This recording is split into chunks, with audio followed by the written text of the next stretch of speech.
सगळ्यांना दसऱ्याच्या खूप खूप शुभेच्छा. मस्त अशी आंघोळ करून आम्ही हनुमान चालीसा ऐकायला सुरुवात केली बरं का. तर आता हे कोण आले बरं आमच्या फीडमध्ये, तर मी आहे शिवांची आई आणि हा शिवांश. आजपासून तुम्हाला आमचे व्हिडिओ पाहायला मिळतील. हा आहे शिवांचे बाबा. सकाळी शिवांसाठी नाश्ता करायला घेतला, तोपर्यंत शिवांशने असा पराक्रम करायची सुरुवात केली होती.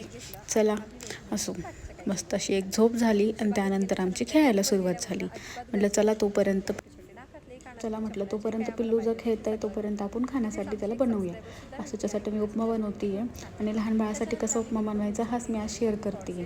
तर व्हिडिओ दाखवल्याप्रमाणे तुम्हीसुद्धा ट्राय करू शकतात. मीठ अवॉइड केलं तरी चालेल. हा तुम्ही 8 महिन्याच्या बाळाला पुढं देऊ शकता. छान असा घट्ट किंवा पातळ तुमच्या ह्याच्यानुसार. तोपर्यंत पिल्लूने हे काय करून ठेवलेलं होतं. म्हणलं ठीक आहे. संध्याकाळी सगळ्यांना व्हिडिओ कॉल केले, मेसेजेस केले आणि